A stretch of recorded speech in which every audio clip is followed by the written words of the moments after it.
All right, let's dive right in. Today, we're going to tackle a topic that, for so many parents, can feel like trying to navigate a maze in the dark: the Individualized Education Program, or the IEP. But I promise, by the end of this, you're going to have a clear map and a bright flashlight to find your way. So let me ask you, have you ever sat in one of those IEP meetings, surrounded by paperwork and professionals, and just felt completely and totally overwhelmed? If you're nodding right now, you are definitely not alone.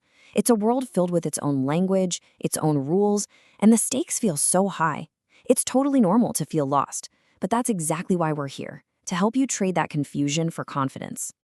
Okay, so what even is an IEP when you strip away all the jargon? Well, there are two phrases here that are absolutely key. First, legally binding. This is huge. It means an IEP isn't just a list of suggestions, it's a firm contract. The school must provide what it promises. Second, specialized instruction. This just means it's a custom-built plan, like a blueprint, designed from the ground up just for your child, to help them succeed. And if you felt any of these things, just know that your feelings are 100% valid. The jargon really can sound like a foreign language. The rules can be so intimidating, and in those meetings, it's so easy to feel like your voice, the one that matters most, is getting lost in the shuffle. And wow, does that take an emotional toll? But you know what? Acknowledging these hurdles is the very first step to getting over them. Okay, this is where everything changes. We're about to make a huge mental pivot.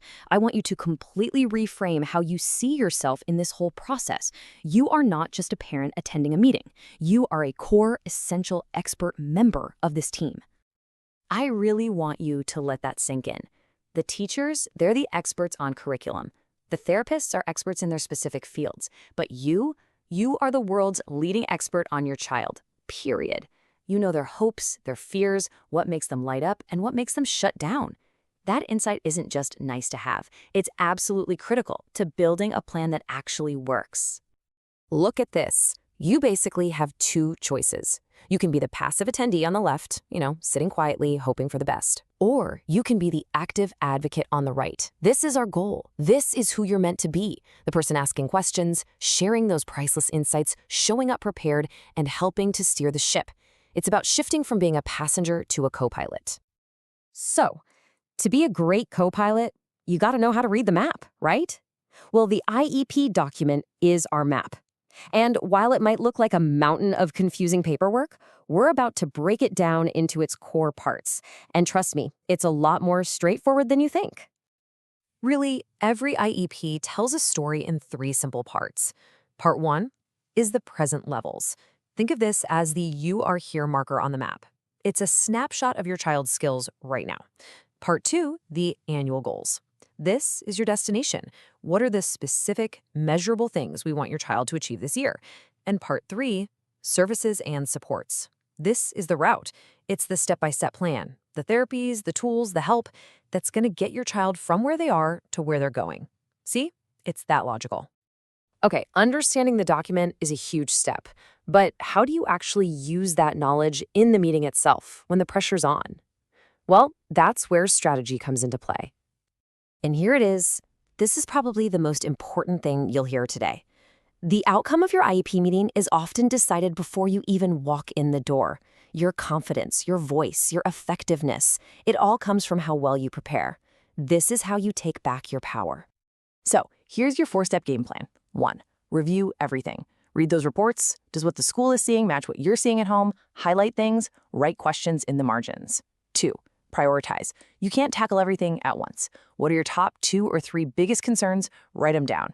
3. Try drafting some goals. They don't have to be perfect, but having a starting point is a game changer.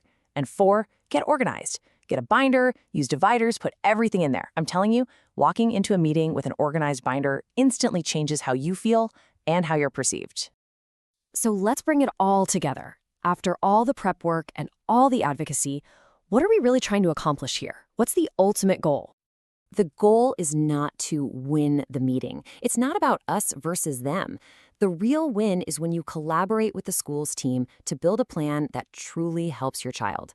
When you approach it as a partnership with everyone at the table focused on that one shared goal, your child's success, that's when you get the best results. It's all about building bridges, not walls. So, I'll leave you with this final question. It doesn't have to be some giant, monumental task. Maybe it's just deciding to go buy that binder. Or maybe it's just writing down one potential goal on a piece of paper. Think about it. What is the one small, concrete step you can take today to start that shift from passive attendee to empowered, active advocate? Because that one small step, it can make all the difference in